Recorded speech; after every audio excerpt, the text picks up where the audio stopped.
الحمد لله نحمده ونستعينه ونستغفره ونؤمن به ونتوكل عليه ونعوذ بالله من شرور أنفسنا ومن سيئات أعمالنا من يهده الله فلا مضل له ومن يضلل فلا هادي له ونشهد أن لا إله إلا الله وحده لا شريك له ونشهد أن سيدنا ومولانا محمدا عبده ورسوله وصلى الله تعالى عليه وعلى آله وأصحابه وبارك وسلم تسليما كثيرا. أما بعد فأعوذ بالله من الشيطان الرجيم. بسم الله الرحمن الرحيم. يا أيها الناس اعبدوا ربكم الذي خلقكم والذين من قبلكم لعلكم تتقون.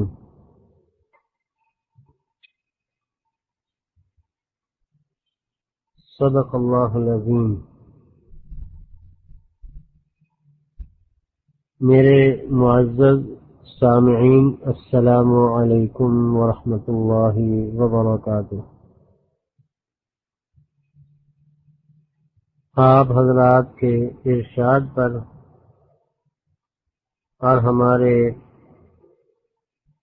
یہاں کراچی کے رفقاء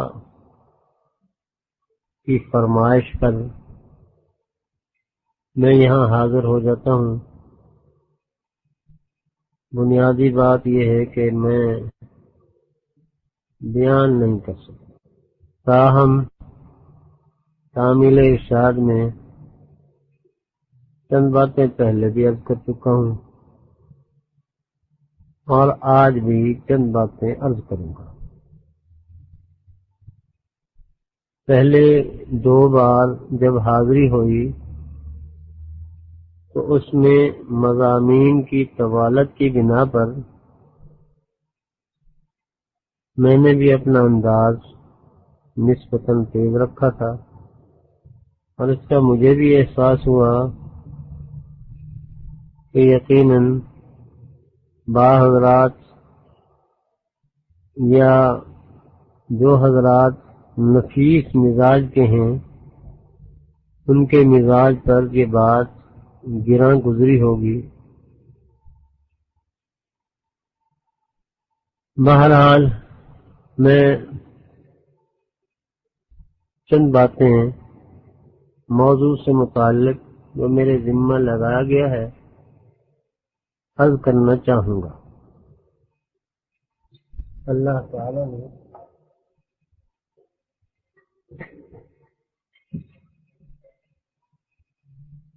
حضرت صلی اللہ علیہ وسلم کو نبی بنا کر بھیجا.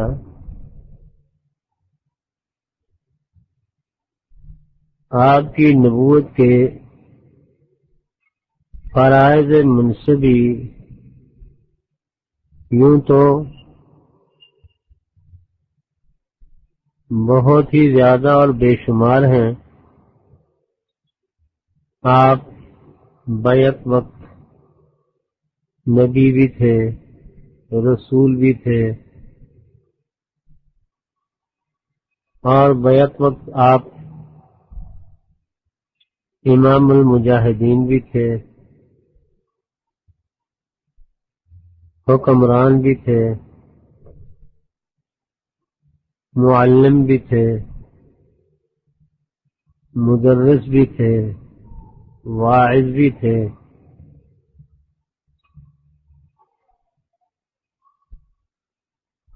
اور حکیم بھی تھے.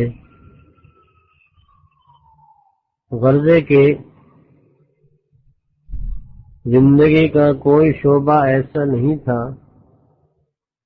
جس کی آپ صلی اللہ علیہ وسلم نے تعلیم نہ ارشاد فرمائی. لیکن فرائض منصبی میں سے 4 فرائض منصبی یا یوں کہہ لو 4 شعبے ایسے ہیں جن کو گنوا کر اللہ تعالی نے حضرت صلی اللہ علیہ وسلم کی بعثت کو اہل ایمان پر احسان کے طور پر شمار فرمایا ہے۔ چنانچہ فرمایا گیا لقد من اللہ علی المؤمنین اذ بعث فیہم رسولا من انفسہم یتلو علیہم آیاتہ ویزکیہم ویعلمہم الکتاب والحکمہ۔ اللہ تعالی نے اہل ایمان پر احسان فرمایا۔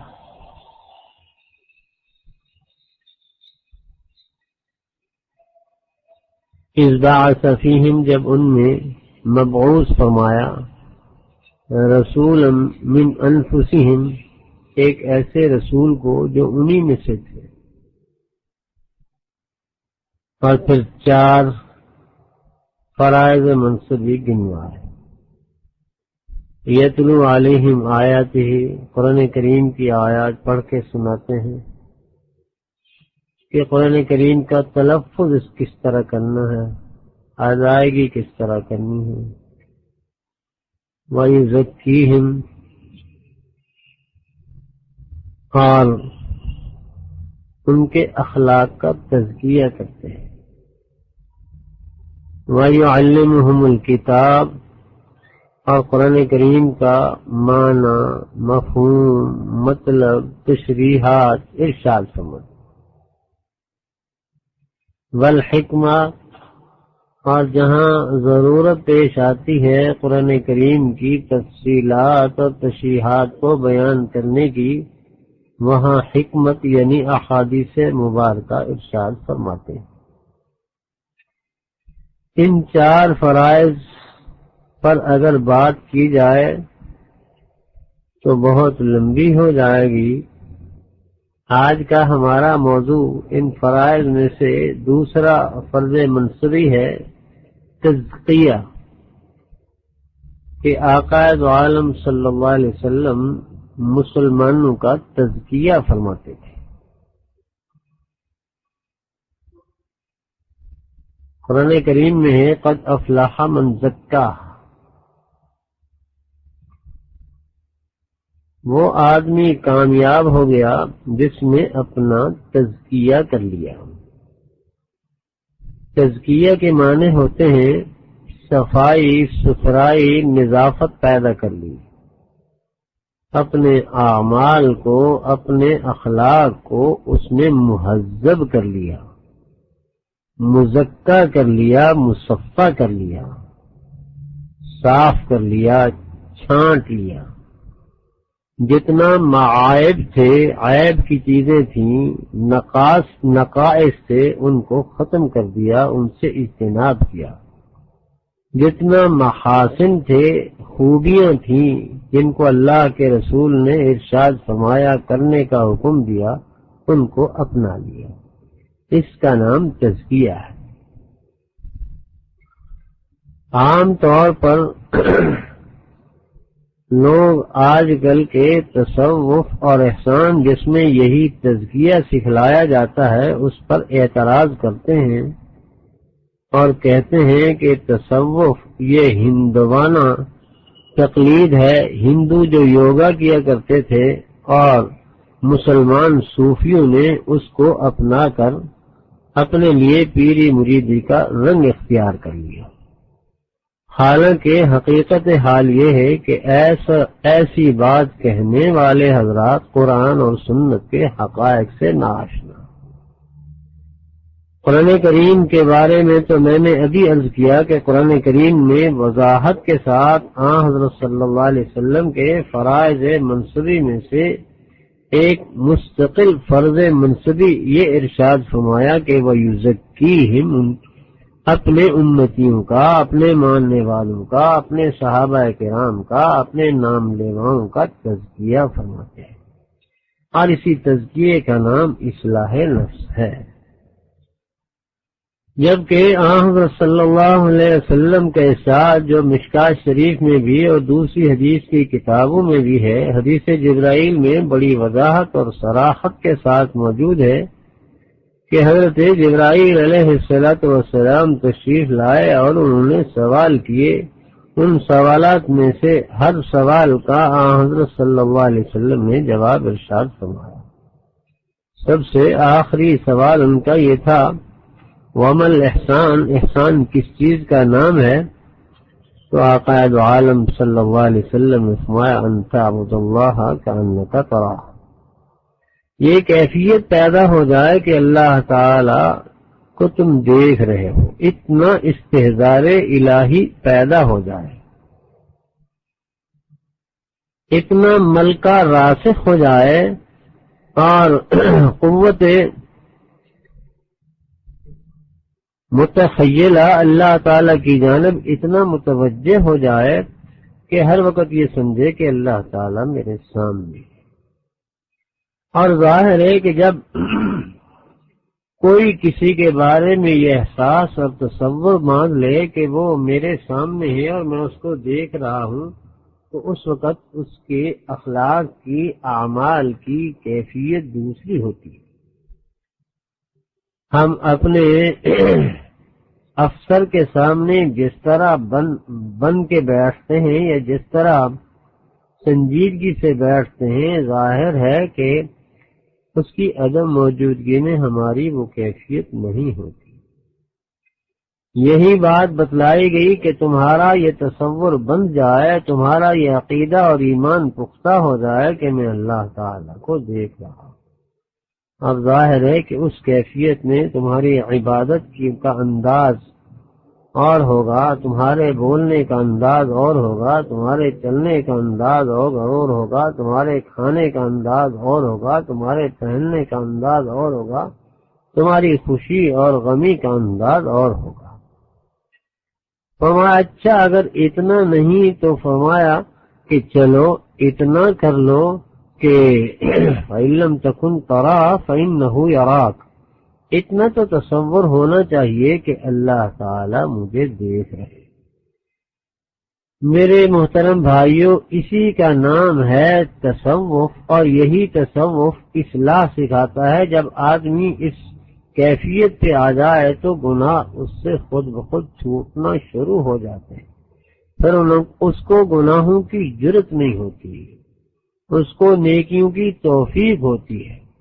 اس لیے کہ جب ہم کسی اچھے اور معزز آدمی کے سامنے، اپنے استاد اور شیخ کے سامنے بیٹھے ہوتے ہیں، اپنے والد ماجد کے سامنے ہوں یا اپنے کسی دوسرے بڑے آدمی کے سامنے بیٹھے ہوں، تو ہماری کیفیت یہ ہوتی ہے کہ ہمارے بارے میں اچھے احساسات لوگوں کے پیدا، اور ہم ایسا کوئی کام نہیں کرنا چاہتے جس کی بنا پر ہمارے بارے میں غلط فہمی پیدا ہو یا ہمارے بارے میں غلط تصور باندھ لیا جائے.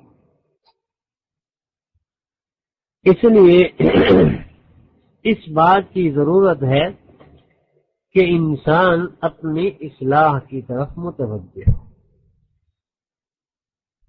اس اصلاح کی اہمیت کی خاطر اور اس کے بیان کی خاطر میں نے آپ حضرات کے سامنے شروع میں ایک آیت تلاوت کی تھی، جس میں اللہ تعالیٰ، سورہ بقرہ کی آیت ہے، جس میں اللہ تعالیٰ نے فرمایا یا ایھا الناس اعبدوا ربکم، ایمان والو اپنے رب کی عبادت کرو، الذی خلقکم، جس نے تمہیں پیدا فرمایا، والذین من قبلکم، اور ان لوگوں کو پیدا فرمایا جو تم سے پہلے، لعلکم تتقون، تاکہ تم متقی بن جاؤ. حضرات علماء نے لکھا ہے کہ شریعت مطہرہ میں بطور خاص 3 مقاصد کی طرف متوجہ فرمایا گیا ہے، یا یوں کہہ لو کہ 3 چیزوں کی طرف متوجہ فرمایا گیا ہے کہ یہ ان 3 چیزوں، یا یوں کہہ لو کہ 3 تعلقات کی اصلاح کی طرف متوجہ فرمایا گیا. اگر کسی آدمی کے یہ 3 طرح کے تعلقات اور 3 طرح کے یہ مقاصد درست ہو گئے تو وہ کامل الاصلاح آدمی ہوگا، یا یوں کہہ لو کہ وہ کامل آدمی ہوگا۔ اور اس میں کسی قدر کمی ہوگی، جتنا قدر کمی ہوگی اسی قدر اس میں نقص ہوگا، اس میں کمی ہوگی۔ تو 3 طرح کے تعلقات کیا ہیں؟ پہلا تعلق تو یہ ہے کہ اللہ تعالی نے فرمایا اعبدوا ربکم، تم اپنے رب کی عبادت کرو۔ تو انسان کا اپنے رب کے ساتھ عبدیت کا تعلق قائم ہو جائے، یعنی یہ انسان سمجھے کہ میرا کوئی رب ہے، میرا کوئی معبود ہے اور میں اس کا عبد ہوں، یہ تعلق پیدا ہو جائے۔ یعنی کسی کو جب آدمی اپنا بڑا بنا لیتا ہے تو پھر اس کی ہر بات مانتا ہے، اور جب کوئی آدمی کسی کو اپنا بڑا سمجھ لیتا ہے تو پھر اپنی بڑائی کے الٹے سیدھے دعوے نہیں ہانکتا۔ اس لیے فرمایا گیا کہ تعلق مع اللہ کی پہلی بنیاد جو ہے وہ عبدیت ہے، کہ انسان کے اندر یہ احساس پیدا ہو جائے کہ میں بندہ ہوں، میں خدا نہیں ہوں، میں رب نہیں ہوں، میں مخلوق ہوں، میں خالق نہیں ہوں، میں عبد ہوں، میں معبود نہیں ہوں، میں چھوٹا ہوں، میں بڑا نہیں ہوں۔ اب جب یہ احساس پیدا ہو جائے گا تو پھر اس کو اس بات کی طرف بھی توجہ ہوگی کہ اس کائنات میں میری مرضی نہیں چلتی، اس کی چلے گی جو میرا معبود ہے، اس کی چلے گی جو میرا رب ہے۔ جب یہ کیفیت اس میں پیدا ہو جائے گی تو پھر اس صورت میں اس کے اندر یہ احساس پیدا ہو جائے گا کہ جو حالات آ رہے ہیں مجھ پر، اچھے یا برے، یہ میرے اللہ تعالی کی جانب سے آ رہے ہیں، میرے رب کی جانب سے آ رہے ہیں، میرے معبود کی جانب سے آ رہے ہیں۔ اس صورت میں پھر آدمی کو شکایت پیدا نہیں ہوگی، تعلی پیدا نہیں ہوگی۔ آدمی کہے گا میں ہوں تو بندہ، اور بندے کو کیا حق پہنچتا ہے کہ اپنے معبود کے کسی فعل پر اعتراض کرے یا اس میں نقص نکالے یا اس پر اس کو کوئی خفگی اور ناراضگی ہو۔ اس لیے جب یہ احساس پیدا ہو جائے گا کہ میں کسی کا بندہ ہوں اور میرا کوئی معبود ہے، میں کسی کی تخلیق ہوں اور میرا کوئی خالق ہے، مجھے کوئی رزق دیتا ہے اور میرا کوئی رازق اور ہے، تو بہت ساری چیزوں کی اصلاح ہو جائے گی۔ چنانچہ اب آپ دیکھیں گے کہ پھر انسان کی کیفیت ہر حال میں یہ ہوگی کہ اس کی نگاہ اپنے خالق، اپنے مالک، اپنے معبود کی طرف لگی رہے۔ اب اس کو تکلیف آئے گی تو، بیماری آئے گی تو، پریشانی آئے گی تو، صحت آئے گی تو، عافیت آئے گی تو، غربت آئے گی تو، فقر آئے گا تو، مال آئے گا تو، اور وسعت آئے گی تو، ہر حال میں وہ یہ دیکھے گا کہ نہیں، یہ فیصلے اوپر سے ہو رہے، مجھے نہ ان پر اشکال کی ضرورت ہے، نہ مجھے اس کی قوت اور طاقت ہے۔ اس لیے جس حال میں رہے گا، جس حال میں اس کا مالک اس کو رکھے گا، وہ اسی حال پر راضی رہے گا۔ اگر بیمار ہوگا تو سمجھے گا کہ اللہ تعالی کی جانب سے یہ بیماری آئی ہے، اس لیے کہ میں تو بھائی اس دنیا کا رب نہیں ہوں، خالق نہیں ہوں، مالک نہیں ہوں، معبود نہیں ہوں، یہ تو اس کے کام ہے جو مدبر کائنات ہے، کائنات کو چلا رہا ہے۔ اس لیے اس کو کسی حالت پر تکلیف نہیں ہوگی، کسی حالت پر اضطراب نہیں ہوگا۔ چنانچہ لکھا ہے ہمارے اکابر میں سے کہ حضرت مولانا حاجی امداد اللہ مہاجر مکی نور اللہ مرقدہ کا مزاج یہ تھا کہ جب ان کو کوئی تکلیف ہوتی تھی تو وہ ہائے ہائے زیادہ کرتے تھے، اور حضرت مولانا محمد قاسم نانوتوی رحمت اللہ علیہ کو کیسی ہی تکلیف آتی وہ اس پر خاموش رہتے تھے، اور حضرت مولانا رشید احمد گنگوہی نور اللہ مرقدہ پر جو مصائب یا مسائل یا مشکلات آتے یا بیماری آتی وہ نہائے کرتے، نہ چپ رہتے، البتہ اس کے ازالے کی اور علاج کی کوشش فرماتے۔ کسی نے پوچھا حضرت حاجی صاحب رحمہ اللہ سے کہ حضرت اللہ تعالی کی جانب سے تکلیف آئی ہے تو آپ اس پر جزا فضا کیوں فرماتے ہیں؟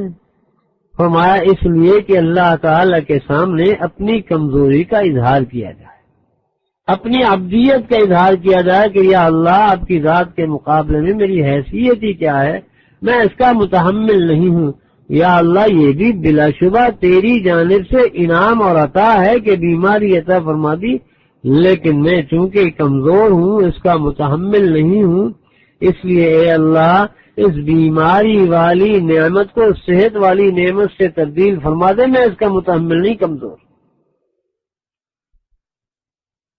اور حضرت مولانا رشید احمد گنگوہی نور اللہ مرقدہ سے پوچھا گیا کہ حضرت آپ اس پر جزا فضا تو نہیں فرماتے، لیکن کیا اللہ تعالیٰ کو علم نہیں ہے، وہ صحت اور شفا نہیں عطا فرما سکتے، کیا علاج کی طرح متوجہ ہو جاتے ہیں؟ ایسا بھی ہو سکتا ہے کہ اللہ کی رضا پر راضی رہیں۔ فرمایا ٹھیک ہے، ہم اللہ کی رضا پر راضی ہیں، جبھی تو ہم جزا فضا نہیں کرتے، لیکن علاج اس لیے کرتے ہیں، ازالے کی کوشش اس لیے کرتے ہیں کہ آقا دو عالم صلی اللہ علیہ وسلم نے فرمایا کہ یہ کام کرو، اس لیے ہم سنت سمجھ کے کرتے ہیں۔ اس کے مقابلے میں حضرت مولانا محمد قاسم نانوتوی رحمت اللہ علیہ بالکل خاموش رہتے تھے۔ ان کا مزاج صدیقی مزاج تھا، پھر بھی صدیقی اور مزاج بھی صدیقی تھا۔ ان سے کسی نے پوچھا تو فرمایا بات دراصل یہ ہے کہ اللہ تعالی ہماری حالت کو بہتر جانتے ہیں، جب اللہ تعالی نے ہمیں یہ کیفیت عطا فرمائی ہے تو اگر ہم متحمل نہ ہوتے اس کے تو یہ کیفیت ہی نہ بھیجتے، اس لیے جب یہ کیفیت عطا فرمائی ہے تو ہمیں راضی برضا رہنا چاہیے۔ اور یہ بالکل ایسے ہی ہے کہ جیسے حضور صلی اللہ علیہ وسلم ایک دن رات کو تشریف لے گئے، صدیق اکبر نماز پڑھ رہے تھے اور قرآن کریم کی تلاوت آہستہ آہستہ آواز میں فرما رہے تھے، اور فاروق اعظم رضی اللہ تعالیٰ عنہ بھی نماز پڑھ رہے تھے، تلاوت فرما رہے تھے، لیکن اونچی آواز سے تلاوت فرما رہے تھے۔ فارغ ہوئے حضرت صلی اللہ علیہ وسلم نے صبح پوچھا صدیق اکبر سے، فاروق اعظم سے کہ میاں رات کو آپ اونچی آواز سے تلاوت کر رہے تھے، کیا وجہ تھی؟ عرض کیا سوتوں کو جگا رہا تھا اور نیند کو بھگا رہا تھا اور شیطان کو بھگا رہا تھا۔ حضرت صدیق اکبر سے پوچھا کہ میاں آپ اتنا آہستہ آواز میں کیوں پڑھ رہے تھے؟ عرض کیا کہ یا رسول اللہ جس کو میں سنوا رہا تھا وہ تو سن ہی رہا تھا، جس کو میں پکار رہا تھا ان کو میں سنوا رہا تھا۔ تو بات یہ ہے کہ حضرت مولانا محمد قاسم نانوتوی رحمت اللہ علیہ گویا یہ فرماتے ہیں کہ میں بولوں یا نہ بولوں، میرا مالک، میرا رازق، میرا خالق میری اس کیفیت کو جانتا ہے، مجھے جزا فضا کرنے کی ضرورت ہی کیا ہے؟ تو یوں کہیے کہ اکابر کے مزاج یا یوں کہہ لیں کہ ابدیت کے رنگ مختلف ہوتے ہیں، ابدیت کے رنگ مختلف ہوتے ہیں، کوئی اس کو کس طرح برداشت کرتا ہے، کوئی اس کو کس طرح گلے لگاتا ہے، کوئی اس کو کس طرح چومتا ہے، لیکن بہرحال یہ سب کے سب جانتے ہیں کہ اللہ تعالی کی جانب سے آئی ہے، اس لیے وہ اس پر ناشکری نہیں کرتے، اس پر اضطراب اور پریشانی نہیں ہوتی ان کو۔ اس لیے اگر ان کو تکلیف آئے تو اس پر صبر کرتے ہیں، اور اگر ان کو راحت ملے تو اس پر شکر کرتے ہیں۔ اور آقا دو عالم صلی اللہ علیہ وسلم کا ارشاد ہے عجبا لامر المومن، مومن کا قصہ بھی بڑا عجیب ہے۔ فرمایا کہ ان اصابت سراء شکر وان اصابت ضراء صبر، او کما قال النبی صلی اللہ علیہ وسلم، اگر اسے تکلیف آئے تو اس پر تو وہ صبر کرتا ہے، اور اگر اس کو کوئی راحت ملے، عافیت ملے، تو اس پر یہ شکر کرتا ہے۔ گویا حضرت صلی اللہ علیہ وسلم یہ فرماتے ہیں کہ انسان کا جب وہ اللہ تعالی کے ساتھ تعلق عبودیت کا صحیح طور پر استوار ہو جائے تو کسی حال میں اس کو پریشانی نہیں ہوتی، کسی حال میں اس کو نقصان نہیں ہوتا۔ تکلیف آئے تو اس پر وہ صبر کرتا ہے، اور راحت آئے تو اس پر وہ شکر ادا کرتا ہے۔ گویا یوں کہیے، اکابر فرماتے ہیں، اس حدیث کی شرح میں اکابر فرماتے ہیں کہ گویا اللہ تعالی نے ایماندار کو، مسلمان کو دو طرح کے پر عطا فرمائے ہیں۔ ایک صبر کا پر عطا فرمایا ہے، صبر کے پر عطا فرمائے ہیں، اور شکر کے پر عطا فرمائے، اور گویا اس کی منزل مقصود رضا الہی ہے، اور اللہ تعالی کے ہاں پہنچنا ہے اور جنت میں پہنچنا ہے۔ تو اگر تکلیف آئے تو بھی اس کی اڑان میں کمی نہیں آتی، اور اگر اس کو راحت ملے تو بھی اس کی اڑان میں کمی نہیں آتی۔ تو گویا یہ دو پر ہیں، ان دو پروں سے مسلمان اور مومن، اور جس کا اللہ تعالی کے ساتھ ابدیت کا تعلق صحیح استوار ہو جائے، وہ مسلسل ان پروں کی مدد سے اڑتا ہی رہتا ہے، اس کے درجات بلند ہوتے ہی رہتے ہیں۔ اس لیے یہ تو اس خالق اور مالک کا کام ہے کہ دیکھتے ہیں کہ یہ کس طرح اس کی صفائی ہو سکتی ہے، یا کس طرح اس کے درجات بلند ہو سکتے ہیں۔ جیسا کہ حدیث شریف میں آتا ہے کہ اللہ تعالیٰ بعض اوقات اپنے ایک بندے کو کسی ایک منصب پر، کسی ایک مرتبے پر، کسی جنت کے ایک درجے پر پہنچانا چاہتے ہیں، مگر اس کے اعمال اس قابل نہیں ہوتے کہ وہ اس درجے تک پہنچ جائے، تو اللہ تعالیٰ اسے بیماریوں میں، اسے آزمائشوں میں، اسے مسائل میں، اسے مشکلات میں، اسے مخالفتوں میں اس طرح پھنساتے ہیں کہ وہ اس پر صبر کرتا ہے، اور اللہ تعالیٰ اس کی وجہ سے درجات کو بلند فرماتے ہیں۔ میں نے ایک صاحب دل سے سنا، اور عجیب بات یہ اصحاب قلوب جو ہوتے ہیں یہ اصحاب کشف ہوتے ہیں، اور کشف جو ہے یہ فعل انسانی نہیں ہے بلکہ اللہ تعالی کی جانب سے ہوتا ہے، اور یہ کرامات کی قسم میں سے ہے۔ اور ہمارا اہل سنت والجماعت کا یہ عقیدہ ہے کہ کرامات سے یا کشف سے کوئی احکام ثابت نہیں ہوتے، البتہ اس کے ذریعے سے آدمی نیک فعل اختیار کر سکتا ہے، خوشخبری کے طور پر بہرحال اسے استعمال کیا جاتا ہے۔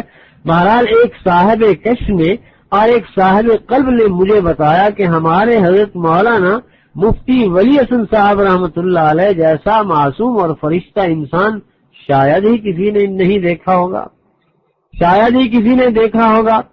اور عظیم ماں والدہ کے اتنا فرما بردار کہ میں نے خود ایک دفعہ ان سے سنا، سبق میں فرمایا آج والدہ سے پوری تنخواہ حضرت اپنی والدہ کو جا کر دے دیا کرتے تھے، جبکہ اس وقت فرنزی شریف پڑھاتے تھے اور گویا صدر مدرس تھے۔ پوری تنخواہ ملی جا کے والدہ ماجدہ کی خدمت میں پیش کرتے، اور روزانہ والدہ ماجدہ جیب خرچ کے لیے، کرائے کے لیے اور پان کے لیے پیسے عنایت فرماتی تھی۔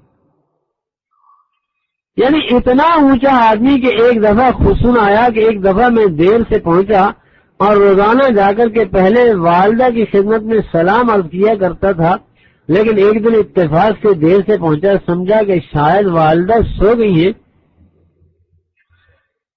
تو میں نے جا کر کے ان سے سلام نہیں کیا کہ کہیں وہ جاگ نہ جائے، سیدھا اپنے کمرے میں چلا آیا۔ تو جیسے ہی آہٹ ہوئی والدہ نے پوچھا ولی نہیں آئے؟ تو بچوں سے فوراً فرمایا خاموش ہو جاؤ، بتانا نہیں۔ فوراً دروازے سے باہر نکلے، پھر دروازہ کھولا، سیدھے والدہ کے کمرے میں گئے اور کہا السلام علیکم ورحمۃ۔ اتنا فرشتہ صفت انسان، جس نے کبھی کسی کو ذرا بھر ایذا نہ پہنچائی ہو، وہ آدمی جن کا اطاعت و والدہ کی اطاعت و فرما برداری کا یہ عالم کہ فرماتے ایک دن والدہ نے 1 روپیہ دیا، اب اگر کرایہ میں خرچ کرتا ہوں تو پان نہیں بنتے، پان کھاتا ہوں تو کرایہ نہیں بنتا، تو فرمایا میں نے طے کیا کہ چلو پان کھا لیتے ہیں، اور لیاقت آباد سے یہاں بنوری ٹاؤن تک پیدل چل کے چل آیا۔ اتنا اونچا آدمی آپ کو معلوم ہونا چاہیے، ان پر آخر میں فالج ہو گیا، معذوری ہو گئی، زبان بالکل بند ہو گئی، بول نہیں سکتے تھے، تو کسی صاحب دل نے یہ بتلایا کہ تمہیں معلوم بھی ہے اتنا بڑی آزمائش حضرت مفتی صاحب رحمہ اللہ پر کیوں آئی؟ ہم نے کہا اللہ کی مشیت ہے، ہم کیا جانتے ہیں اندھے لوگ۔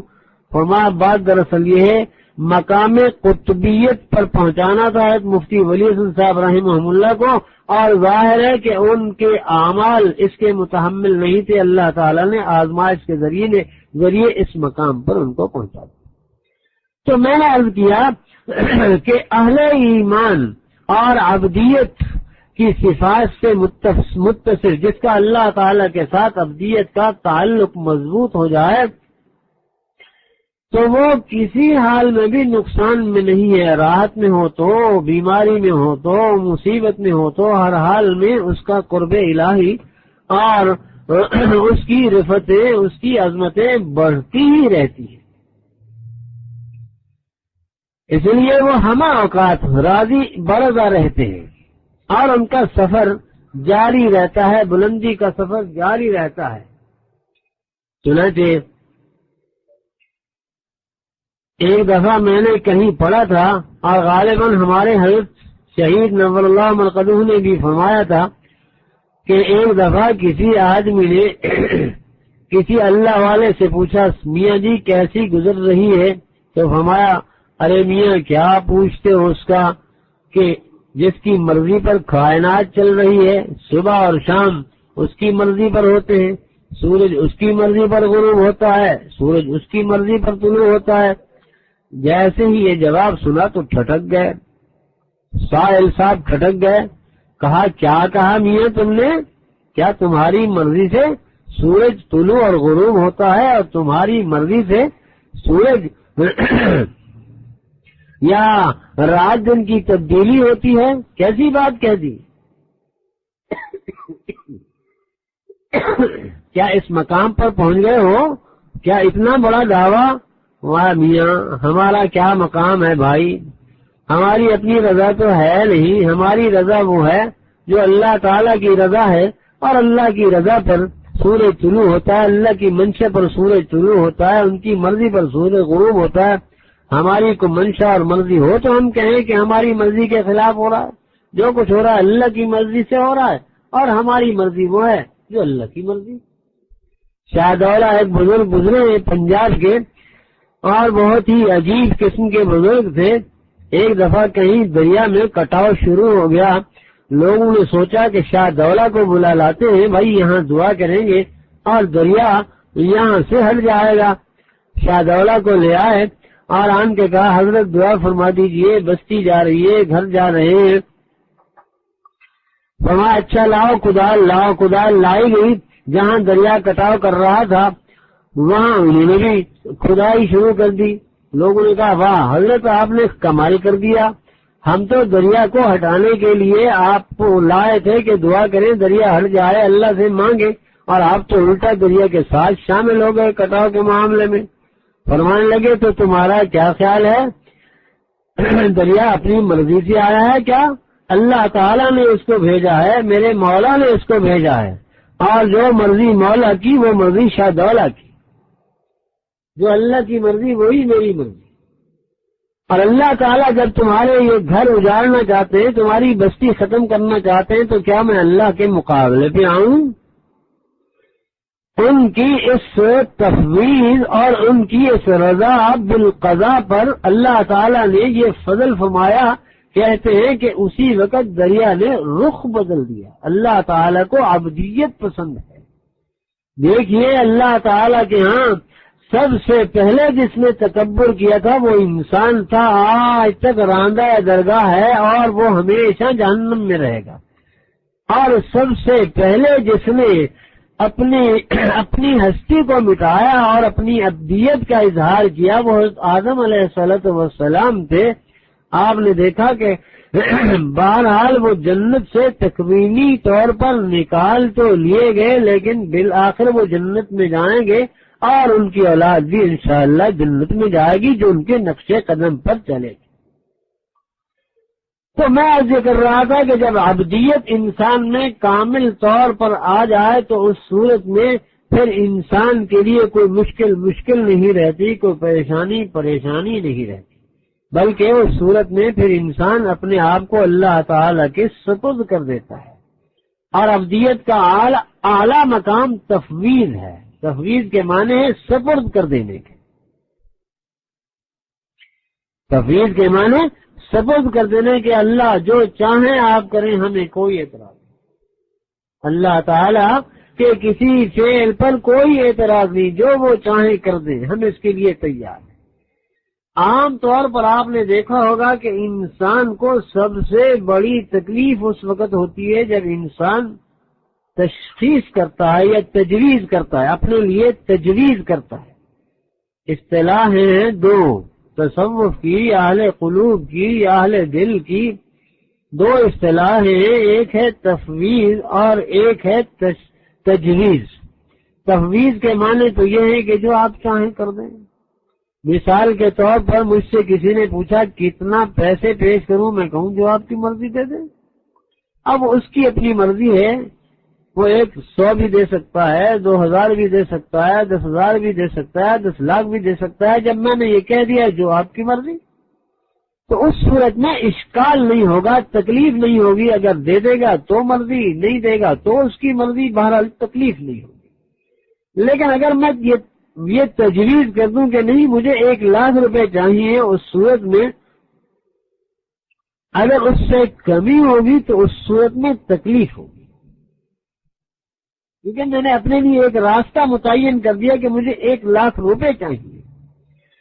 عام طور پر آج کل جو ناشکری کی کیفیتیں ہوتی ہیں یا اللہ میاں سے لوگ لڑائی کا معاملہ مول لے لیتے ہیں، اس کی وجہ یہی ہے کہ ہم میں سے ہر ایک آدمی یہ چاہتا ہے کہ یا اللہ میں مالدار بن جاؤں، یا اللہ میں حسین بنوں، یا اللہ میرا گھر اچھا ہونا چاہیے، یا اللہ میرے پاس گاڑی اچھی ہونی چاہیے، یا اللہ میرے پاس منصب اچھا ہونا چاہیے، یا اللہ لوگ میری عزت کریں، لوگ مجھے وجاہت سے دیکھیں۔ یہ ساری ہماری تجویزیں ہیں، گویا ہم نے اللہ تعالیٰ کو مشورے دیے کہ یا اللہ تو ہمارے ان مشوروں کے مطابق چل تاکہ ذرا ہمیں یہ مقامات مل جائیں۔ نتیجہ یہ ہوتا ہے لوگ ہماری عزت نہیں کرتے تو ہمیں تکلیف ہے، لوگ ہمیں پیسے نہیں دیتے تو ہمیں تکلیف ہے، لوگ ہمیں سلام نہیں کرتے تو ہمیں تکلیف ہے، ہمارا گھر اچھا نہیں تو ہمیں تکلیف ہے، کوڑانے لوگوں کو گھر دیکھتے ہیں ہم جلتے کڑتے، لوگوں کی گاڑیاں دیکھی جلنے اور کوڑنے لگ گئے، لوگوں کے منصب اور عہدے دیکھے جلنے اور کوڑنے لگ گئے، کسی کے گھر اے سی دیکھا، کسی کے گھر اچھا فرنیچر دیکھا، جل اور کوڑ رہے ہیں، چل رہے ہیں۔ کیوں؟ اس لیے کہ ہم نے اپنے لیے ایک تجویز کر لیا ہے کہ ہمیں یہ چیزیں ملنی چاہیے۔ اب اللہ تعالیٰ نے وہ چیزیں عطا نہیں فرمائی، ہمارے مناسب حال نہیں ہوگی، اس لیے ہمیں اللہ سے بھی شکایت ہے، مخلوق سے بھی شکایت ہے، فلاں سے بھی شکایت ہے، فلاں سے بھی شکایت ہے، باپ سے بھی شکایت ہے، بیوی سے بھی شکایت، بچوں سے بھی شکایت، اور پورے معاشرے سے شکایت ہے۔ ہم کہتے ہیں بھائی بڑی ناقدری ہو رہی ہے ہماری، اور کہاوت ہے کہتے ہیں ناقدری چاڑ جائے گی اہل فن کو، اشارہ اپنی طرف ہے کہ ہم جیسے اہل فن موجود ہیں اور ناقدری ہے اور ہمیں کوئی پوچھتا نہیں ہے۔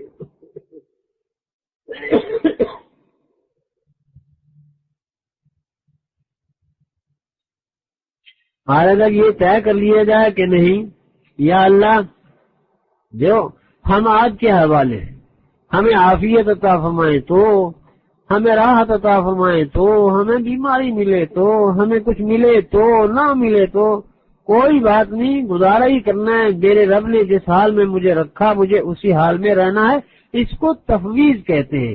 جب آدمی اپنے آپ کو اللہ کے سپرد کر دیتا ہے تو اس صورت میں پھر آدمی کو مشکلات نہیں لگتی۔ چنانچہ میں نے چاہا تھا کہ یہ مضمون پورا کر دوں گا، لیکن مجھے تو لگتا ہے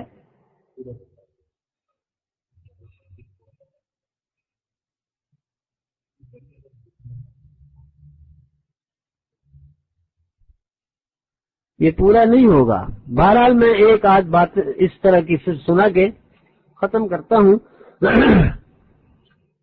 حضرت حاجی امداد اللہ مہاجر مکی نور اللہ مرقدہ کا قصہ لکھا ہے 1857 کی جنگ آزادی میں، جب شاملی کے میدان میں مسلمانوں کو یہ اندازہ ہو گیا، حضرت حافظ صاحب شہید ہو گئے، اور اس وقت ان کو اندازہ ہو گیا کہ ہم انگریزوں کا اس طرح مقابلہ نہیں کر سکتے، اس لیے کہ ہمارے پاس نہ تو سپاہ اور فوج ہے، اور نہ ہمارے پاس افرادی قوت ہے، نہ ہمارے پاس ہتھیار ہیں۔ بہرحال مسلمانوں کی ہم نے حفاظت کرنی ہے، اور ان کے دین و ایمان اور ان کے عقائد کی بہرحال ہم نے تربیت کرنی ہے، تو اس کے لیے ہمیں انداز بدلنا ہوگا۔ تو طے یہ ہوا کہ حاجی امداد اللہ مہاجر مکی نور اللہ مرقدہ نے فیصلہ فرمایا کہ ہم مکہ مکرمہ ہجرت کر کے چلے گئے۔ حضرت حاجی صاحب فرمانے لگے کہ جب میں یہاں بمبئی سے کراچی پہنچا اور یہاں سے جب بیٹھا جہاز پہ، تو میں نے اللہ سے کہا کہ یا اللہ، اب میں نے طے کر لیا ہے، اب میں کسی سے مانگوں گا نہیں، کھلائیں گے تو کھا لوں گا، پلائیں گے تو پی لوں گا، لیکن میں نے اپنے آپ کو آپ کے حوالے کر دیا، جس حال میں آپ رکھیں گے میں اسی حال میں رہوں گا۔ فرمایا جب میں یہاں چلا تو کچھ پیسے بھی ساتھ تھے، کچھ توشہ دان بھی تھا، کچھ خشک چیزیں بھی تھی، کچھ کھاتا رہا پیتا رہا، وہاں پہنچ گیا، اور آخر تابق ہے کب تک وہ چیزیں چلتی ختم ہو گئی۔ تو اب فاقے شروع ہو گئے، ایک وقت کا فاقہ ہوا، 2 وقت کا فاقہ ہوا، زمزم پی لیتے تھے، اور بہرحال اپنی رہائش گاہ سے میں آ جاتا تھا طواف کرنے کے لیے، نماز کے لیے آ جاتا تھا، لیکن جب فاقے بڑھے تو کیفیت یہ ہو گئی کہ اب چلنا بھی دشوار ہونے لگا۔ اسی اثنا میں 10 وقت کے فاقے ہو گئے، تو فرمایا کہ میں طواف کر رہا تھا، اتنے میں ایسے آدمی کمزور ہو تو جھولتا ہی ہے، کسی بدو کے کپڑے پر پاؤں آ گیا اور اس نے زوردار ایک تھپڑ مارا، میں گر گیا۔ اب جو گر گیا بے ہوشی سی طاری ہو گئی، کیا دیکھتا ہوں کہ 2 فرشتے ہیں، ایک جبرائیل ہیں اور ایک میکائیل ہیں، اور فرما رہے ہیں کہ آدمی تو بڑا پکا نکلا بھائی۔ ایک دوسرے نے کہا نہیں ابھی کمی ہے۔ رہا بالآخر جب 11 اوقات کے فاقے ہو گئے، اب تو حالت یہ تھی کہ اٹھ بھی نہیں سکتا تھا، آ بھی نہیں سکتا تھا، اتنا کمزوری ہو گئی۔ ایک دن دروازے کی کنڈی بجی، دیکھا کہ ایک آدمی کسی پلیٹ میں یا کاب میں کچھ چیز لایا اور لا کر کے سامنے رکھ دی اور فرمایا کھاؤ۔ مجھے خیال آیا کہ میں نے تو اللہ تعالی سے وعدہ کیا تھا کہ اللہ کسی سے مانگوں گا نہیں اور کسی سے نہیں لوں گا، آپ سے لوں گا، تو یہ تو اب غیر ہو گیا، غیر اللہ کے ہاتھ کا آ رہا ہے، یہ کیسے کھاؤں؟ معنی اس آدمی نے کہا، اس کے ساتھ ہی اس آدمی نے کہا جو خود آئے وہ اللہ تعالی کی جانب سے سمجھنی چاہیے، اور اللہ ہی نے کسی کو بھیجا ہے آپ کے پاس۔ خیر فرمایا کہ میں نے شروع کر دیا، کھایا، آدھا ہی کھا سکا کہ پیٹ بھر گیا۔ جی میں آیا کہ کیوں نہ اس کو شام کے لیے رکھ لیا جائے، لیکن میں نے کہا جس اللہ نے 11 وقت کے بعد 12ویں وقت بھیج دیا ہے اور نہیں بھولا، وہ آئندہ بھی نہیں بھولے گا، میں نے بند کر کے کہا لے جاؤ۔ انہوں نے وہ کاب اٹھائی، کہا اچھا ہوا تم نے رات کے لیے نہیں رکھا، ورنہ ساری زندگی بھوکے ہی رہتے۔ فرمانے لگے کہ نہیں معلوم کہ وہ فرشتہ تھا یا کوئی انسان تھا، اس کے بعد مجھے نظر نہیں آیا، لیکن اس کے بعد اس تفویض یعنی اپنے آپ کو سپرد کرنے کا یہ فائدہ ہوا کہ بس وہ پہلا امتحان ہوا، لیکن اس امتحان میں بھی تکلیف نہیں ہوئی، اس لیے کہ طے کر دیا تھا میرے رب نے جو کرنا ہے ہمیں وہ منظور ہے۔ اس کے بعد کبھی ختم ہی نہیں ہوئے پیسے۔ چنانچہ مشہور ہے کہ حضرت حاجی صاحب رحمۃ اللہ علیہ کے گھر میں تھانوں کے تھان ہوتے تھے اور پیسوں کے ڈھیر ہوتے تھے، مکان کے یا کمرے کے کونے میں ڈھیر ہوتے تھے اور حضرت بانٹا کرتے تھے۔ تو جو لوگ تھوڑا سا اپنے آپ کو اپنے اللہ کے ساتھ جوڑ لیں اور اپنے آپ کو اللہ کا بندہ تصور کر لیں اور اپنے آپ کو اللہ کے سپرد کر دیں، وہ ذرا دیکھیں تو اللہ میاں ان کے ساتھ کتنا کرم کا معاملہ فرماتے ہیں۔ بس یہ ایک حصہ مکمل ہو گیا اور باقی 2 حصے انشاءاللہ پھر کبھی موقع ہوا تو عرض کروں۔ وآخر دعوانا الحمدللہ۔ السلام علیکم ورحمۃ اللہ وبرکاتہ۔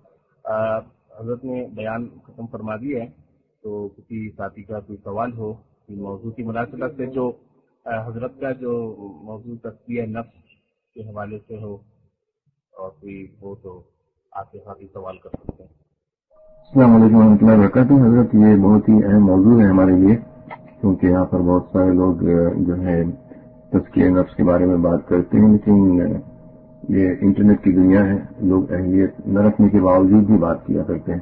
تو حضرت کیا یہ ممکن ہے کہ تزکیہ نفس کے جو ہے حاصل ہو جائے بغیر کسی شیخ کی رہنمائی کے؟ ذرا اس بارے میں آپ وضاحت فرمائیں، جزاک اللہ خیر۔ السلام علیکم ورحمۃ اللہ۔ بلا شبہ تزکیہ نفس کسی آدمی کو براہ راست بھی حاصل ہو سکتا ہے، لیکن بات یہ ہے کہ ضابطہ اور دستور ایسا نہیں ہے، عادت اللہ ایسی نہیں ہے کہ بغیر کسی معلم کے کوئی علم آ جائے، بغیر کسی مربی کے کوئی تربیت آ جائے۔ آپ نے دیکھا ہوگا کہ اللہ تعالی نے انسانوں کی اصلاح کے لیے کم و بیش 313 صحائف اور کتابیں نازل فرمائیں، جبکہ انبیاء کرام علیہ السلام کی تعداد کم و بیش 1,24,000 کی ہے۔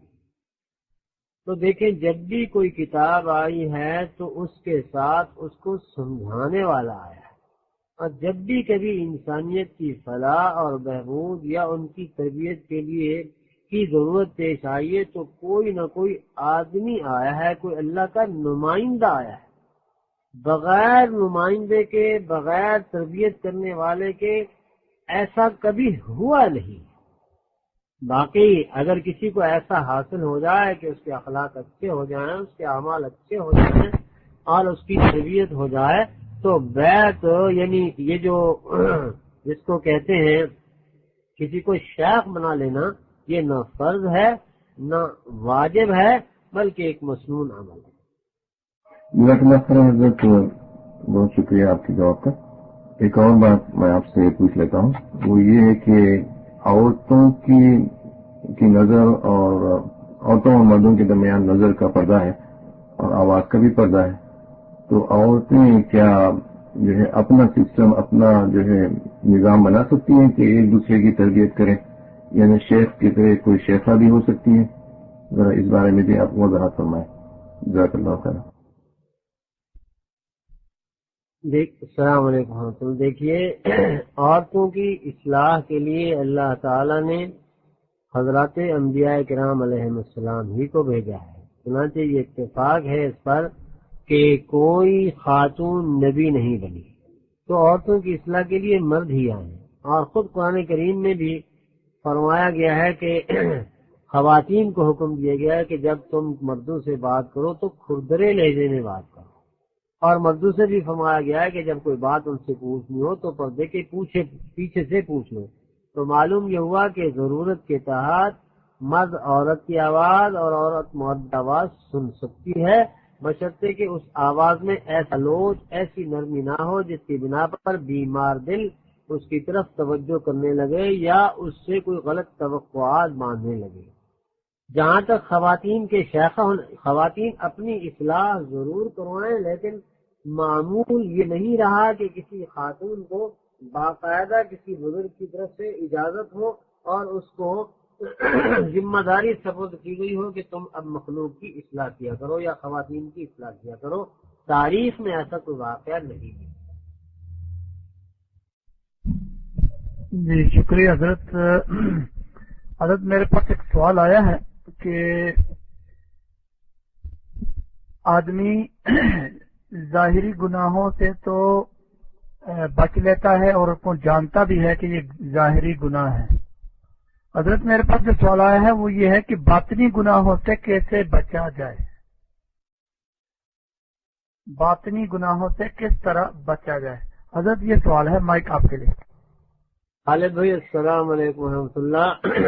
دیکھیے یہ بیماریاں دو قسم کی ہوتی ہیں. ظاہری بیماریاں ہوتی ہیں اور بعض اندرونی بیماریاں ہوتی ہیں. بعض حکیم اور ڈاکٹر ظاہری بیماروں کے ہوتے ہیں جیسے جلدی ڈاکٹر ہوتے ہیں, وہ ظاہری بیماری کے ڈاکٹر ہوتے ہیں. اور بعض وہ ہوتے ہیں جو سرجن ہوتے ہیں جو اندر کی بیماریوں کے ماہر ہوتے ہیں. تو اسی طرح جس طرح جسمانی بیماریاں ہیں اسی طرح روحانی بیماریاں جو اندرونی بیماریاں باطنی بیماریاں کہلاتی ہیں, جیسے عجب ہے, کبر ہے, تکبر ہے. ظاہر ہے کہ جب کوئی بیمار اپنے آپ کو بیمار محسوس کرے گا, ڈاکٹر کے پاس جائے گا, وہاں جا کے کہے گا کہ مجھے یہ بیماری ہے, تو اس صورت میں یا یہ ہے کہ کبھی وہ اپنی بیماری کی خود تشخیص نہیں کر سکتا تو اس کا حکیم, اس کا روحانی معالج اس کی بیماری کی تشخیص کرے گا, پھر اس کے بعد اس کے لیے تجویز کرے گا کہ یہ اس کا علاج ہے. اس لیے ہمارے اکابر فرماتے ہیں, بلکہ تمام اکابر فرماتے ہیں کہ اصلاح کے لیے دو چیزیں, ایک ہے اطلاع اور ایک ہے اتباع. یعنی شاگرد یا مرید اپنے تمام نقائص اور بیماریاں ظاہری اور باطنی جو بھی ہیں وہ اپنے شیخ کو ان کی اطلاع کرتا رہے. شیخ کا کام یہ ہے کہ ان کی اطلاع پا کر کے اس پر تجویز کرے, تشخیص کرے. علاج تجویز کرنے کے بعد پھر جب وہ مریض سن لے تو اس کے بعد پھر اس کی اتباع کر لے. اس صورت میں ایک ایک کر کے ہمارے اکابر فرماتے ہیں, امام غزالی رحمۃ اللہ علیہ کی جو تبلیغ دین ہے اس میں ایک ایک کر کے تمام روحانی بیماریوں کی نشاندہی کی گئی ہے. اس لیے آدمی ان کو پڑھتا جائے اور دیکھتا جائے کہ اس میں مجھ میں تو کوئی بیماری نہیں ہے. جو بیماری سامنے آتی جائے اپنے شیخ کو بتاتا جائے اور اس سے علاج کرواتا جائے, انشاءاللہ ٹھیک ہو جائے گا. حضرت یہ ایک سوال ابھی یہاں میرے پاس اردو آیا ہے کہ یہ تصوف جو ہے کیا خاتون سے جو ہے پڑھا جا سکتا ہے؟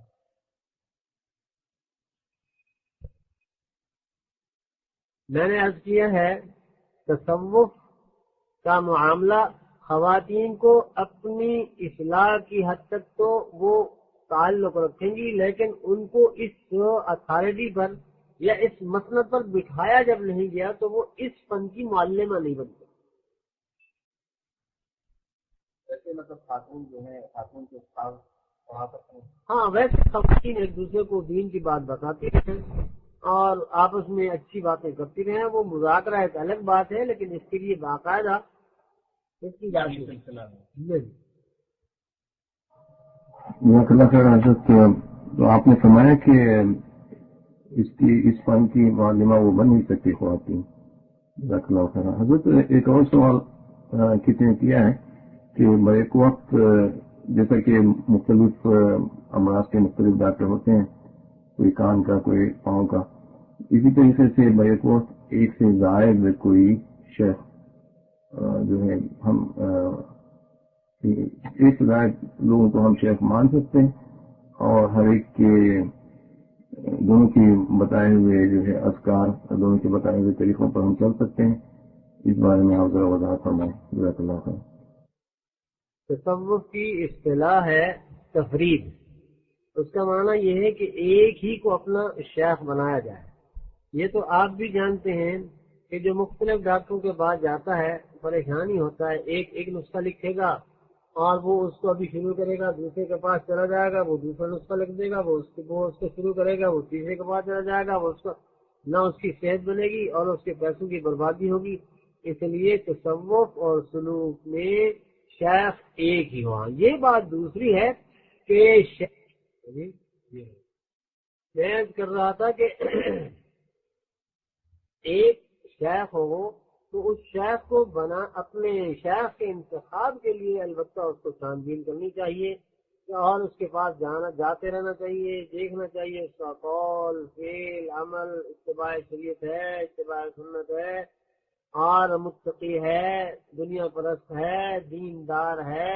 یہ ساری چیزیں چھان پھٹک کرنے کے بعد پھر بنائے شیخ، اور جب شیخ بنا لے تو پھر یہ تصور رکھے کہ اس وقت دنیا میں سب سے زیادہ نفع مجھے اس سے ہوگا، تب وہ اس کی اتباع کرے گا، اس کے ساتھ تعلق رکھے گا تو اس کو نفع ہوگا. اور اگر ڈاما ڈول رہے گا تو نہ شیخ اس کی طرف متوجہ ہوگا اور نہ وہ خود اس کی طرف متوجہ ہوگا، بلکہ وہ ہرجائی ہوگا، بلکہ بھکاری ہوگا جو گھر گھر سے صدائیں لگاتا ہے، اس کو کوئی 2 پیسے سے زیادہ نہیں دیتا. اور جس کے بارے میں یہ معلوم ہو کہ نہیں یہ ضرورت مند ہے تو اس کو اکیلا آدمی اس کی ساری ضرورتیں بعض اوقات پوری کر دے. جی حضرت صاحب بہت شکریہ آپ کا. مفتی صاحب یہاں ایک سوال آیا ہے حضرت کہ صحیح شیخ کی پہچان کیا ہے؟ جو صحیح شیخ ہے اس کی پہچان کیا ہے حضرت؟ یہ سوال ہے. السلام علیکم طالب علم بھائی. السلام علیکم. میں نے کہا طالب علم بھائی بات یہ ہے کہ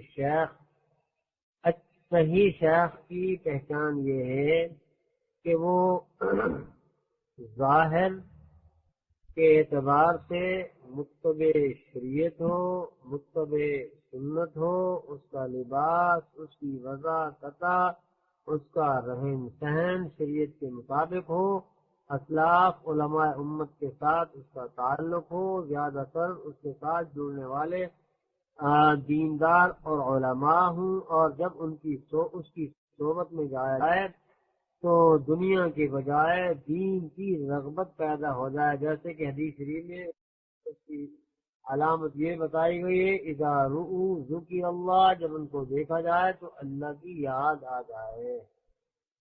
اس طرح مطلب مدارس میں پڑھتی ہیں یا کہیں سے بتانے تعلیم و تعلم کے حوالے سے، اور وہاں پر جو ہے خواتین پر کوئی سوال یا کوئی بات سوال کرنا چاہیں.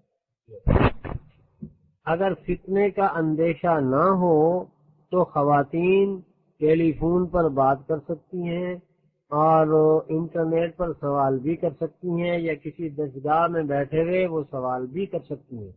لیکن اگر اندیشہ ہو فتنے کا تو ایسی صورت میں نہ کسی کو سلام کریں اور نہ ایسی صورت میں کسی سے مخاطب ہوں. جی حضرت یہ سوال آ رہا ہے کہ ایک ادنا امتی کی طرف سے کہ حضرت کیا بیماری جو ہے وہ پریشانی آزمائش ہوتی ہے گناہ کے سبب سے آتے ہیں، یا بیماری جو ہے وہ آزمائش ہوتی ہے، یا بیماری گناہوں کی وجہ سے آتی ہے؟ اب یہ پوچھنا چاہتے ہیں کہ ان کی جو بیماریاں آتی ہیں، یہ بیماری آتی ہے یہ آزمائش ہوتی ہے یا گناہوں کی سزا ہوتی ہے؟ حضرت سے یہ سوال ہے آپ کا. شکریہ. تشریف لائیں جی. بسم اللہ الرحمن الرحیم. اکابر علماء فرماتے ہیں کہ آدمیوں کی کیفیات اور اعمال کے اعتبار سے بیماری اور مصائب و مشکلات کا حکم مختلف ہوتا ہے. بعض اوقات ایک آدمی اگر گنہگار ہے، گناہوں میں ڈوبا ہوا ہے، اس کو اگر کوئی بیماری اور ازاری آئی ہے یا مصیبت اور مشکل آئی ہے تو کہا یہ جائے کہ یہ اس کے گناہوں کی سزا ہے. اور اگر نیک اور صالح اچھا ہے، بظاہر اس کو کوئی گناہ نہیں نظر آ رہے، ایسی صورت میں اگر اس کو کوئی تکلیف اور مصیبت پریشانی آئی ہے تو سمجھ لیا جائے کہ یہ اس کے گناہ معاف ہو گئے. اور اگر بہت نیک اور متقی ہے، صالح اور پرہیزگار ہے، یا بہت ہی اللہ کا مقرب ہے اور اس کے باوجود بھی مصائب، مشکلات، پریشانی، اضطرابات ہیں، اگر بہت ہی اللہ کا مقرب ہے جیسے حضرات انبیاء کرام علیہ السلام، ان پر جو بیماری یا ان پر جو مصائب، مشکلات آتے ہیں وہ اللہ تعالیٰ کے قرب مزید کے لیے ہوتی ہے۔ چنانچہ حضرت صلی اللہ علیہ وسلم نے فرمایا اشد البلاء الانبیاء الامثل ثم الامثل، سب سے زیادہ مصائب مشکلات حضرات انبیاء کرام علیہ السلام پر آتی ہیں، پھر جو ان کے قریب ہو، پھر جو ان کے قریب ہو۔ اس لیے مطلقاً کسی بیماری کو گناہوں کا سبب، گناہوں کا نتیجہ نہیں قرار دیا جا سکتا، اور ہر بیماری کو رفع درجات کا ذریعہ نہیں قرار دیا جا سکتا، ہر مصیبت کو قرب الہی کے اضافے کا ذریعہ نہیں قرار دیا جا سکتا۔ یہ ایک اضافی چیز ہے، افراد کے شخصیتوں کو اور ان کے اعمال کو دیکھ کر کے اس کا فیصلہ کیا جاتا ہے۔ حضرت ایک سوال اور یہاں ٹیکسٹ میں ساتھی نے لکھا ہے کہ دوسری شادی کے لیے پہلی بیوی سے اجازت ضروری ہے کیا؟ محمد رسول اللہ صلی اللہ علیہ وسلم کی شریعت میں پہلی بیوی سے دوسری بیوی شادی کرنے کی اجازت نہیں ہے۔ ہاں، ایوب خان جو ہمارے پاکستان کا صدر تھا، اس کی شریعت میں پہلی بیوی سے اجازت لینا ضروری ہے۔ جی اقرا بھائی آپ آگے بھائی۔ جزاک اللہ خیر حضرت، کسی نے پوچھا ہے سوال کہ اگر شیخ صاحب کا انتقال ہو گیا ہے تو پھر ان کے بتائے ہوئے اذکار کو جاری رکھا جائے یا کسی اور شیخ کو تلاش کیا جائے، اس بارے میں آپ ذرا رہنمائی فرمائیں، جزاک اللہ خیر۔ بسم اللہ الرحمن الرحیم۔ اگر کسی کے شیخ کا انتقال ہو جائے تو بھائی اپنے شیخ کے بتائے ہوئے معمولات جاری رکھے۔ اگر اللہ تعالیٰ نے اس کو اس درجے پر پہنچا دیا ہے کہ اب اس کو مزید کسی تعلیم کی ضرورت نہیں ہے تو اپنے شیخ کے معمولات جاری رکھے، اور اگر اس کی ابتدائی کیفیت ہے یا اس کو اصلاح کی ضرورت ہے یا اس کو رہنمائی کی ضرورت ہے تو بہرحال فوراً اس کو دوسرا شیخ تلاش کر کے اس سے اصلاحی تعلق قائم کر لینا چاہیے۔ ہمارے اکابر فرماتے ہیں مرتے دم تک اپنے نفس سے بدظن رہو، یہ ملعون کبھی بھی کسی وقت بھی تمہیں کسی گڑھے میں پھینک سکتا ہے۔ حضرت صلی اللہ علیہ وسلم نے فرمایا آدھا عدوی کا ما بین جنبیک، سب سے تیرا بدترین دشمن وہ ہے جو تیرے پہلو میں بیٹھا ہوا ہے۔ حضرت بہت بہت شکریہ آپ کا، جزاکم اللہ خیر۔ حضرت یہاں انٹرنیٹ کی دنیا ہے اور یہاں پر لوگوں کو ہم اچھی طرح جانتے تو نہیں، تو سوال ایک صاحب کا یہ ہے کہ آپ ان کے لیے کوئی اذکار پرسکرائب کر سکتے ہیں، کوئی ایسے معمولات بتا سکتے ہیں جو یہ استعمال کریں، اس بارے میں آپ کیا فرمائیں گے؟ جزاک اللہ خیر۔ یہاں ایک سوال یہ آیا ہے کہ انٹرنیٹ پر کسی کو اپنا شیخ بنا سکتے ہیں۔ دیکھیے، شیخ وہ ہوتا ہے، بیعت اس سے کی جاتی ہے جو دیکھا والا ہو۔ اب مثال کے طور پر میں نہیں جانتا کہ امریکہ میں کون آدمی بیٹھا ہے، اس کے اطوار کیا ہیں، اس کے عادات کیا ہیں، اس کے اخلاق کیا ہیں، یا انٹرنیٹ کی دنیا میں جتنا حضرات اس وقت موجود ہیں اس روم میں، وہ نہیں جانتے کہ سید احمد جلال پوری چور ہے، اچکا ہے، کمینہ ہے، بدماش ہے، کیسا ہے، اس کو شیخ کیوں بنا لیں؟ اس لیے شیخ اس کو دیکھو بناؤ جس کو دیکھو بھالو پرکھو، ہر طرح سے ٹھوکو بجاؤ اور اس کے بعد پھر اس کو اپنا شیخ بناؤ۔ اکابر فرماتے ہیں کہ بیعت معاہدہ ہے، ایسا معاہدہ ہے جیسے رشتہ ازدواج کا معاہدہ ہوتا ہے۔ اس لیے جس طرح وہ دو خاندان آپس میں ملتے ہیں اور زندگی بھر کا معاہدہ ہوتا ہے، اسی طرح یہ بھی ایک معاہدہ ہے، اور اپنے آپ کو گویا شیخ کے ہاتھ سے بیچ دینا ہے۔ اس کے لیے ضروری ہے کہ دیکھو اس کو وہ کس سماج کا آدمی ہے۔ ایک تو یہ سوال ہو گیا اور اس کا جواب یہ ہوگا۔ دوسرا سوال جو آیا تھا، اقرا بھائی نے غالباً کیا تھا، انہوں نے یہ فرمایا تھا کہ کیا انٹرنیٹ پر کسی صاحب کے لیے آپ کچھ اوراد و اشغال بتا سکتے ہیں؟ دیکھیے، جہاں تک ہیں اوراد و اشغال کی بات تو میں ان کو یہ بتا دیتا ہوں، وہ یہ ہے کہ روزانہ صبح اور شام ایک تسبیح استغفار کی، ایک درود شریف کی، ایک 30 کلمے کی، جن کو تسبیحات مسنونہ کہتے ہیں، وہ پڑھا کریں۔ نمبر 2، اگر وہ حافظ قرآن ہے تو روزانہ 3 پارے قرآن کریم کی تلاوت کیا کریں۔ اگر حافظ قرآن نہیں ہے تو 1 پارہ روزانہ تلاوت کیا کریں، اور رات کو سوتے وقت 100 دفعہ استغفار پڑھ لیا کریں، یعنی ایک تصویر آپ کو سوتے وقت استغفار کی پڑھ لیا کریں۔ اور اللہ تعالیٰ اس کو توفیق عطا فرمائے، نظروں کی حفاظت کرے، ٹی وی نہ دیکھے اور بدگوئی نہ کرے، کسی کی غیبت نہ کرے، کسی سے بدظنی نہ کرے، غیر محرموں کو نہ دیکھے. یہ اس کے معمولات ہیں جو اس پر چلتا رہے گا. حلال کھائے، حرام نہ کھائے، جو اس پر چلتا رہے گا انشاءاللہ اللہ تعالیٰ اس کو محروم نہیں فرمائیں گے. اللہ ہم سب کو بھی اپنے نیک بندوں میں شمار فرما لے. السلام علیکم و رحمۃ اللہ وبرکاتہ. حضرت بہت بہت شکریہ، جزاک اللہ خیر. یہاں پر میرے خیال میں صرف ایک سوال میرے پاس باقی رہ گیا ہے.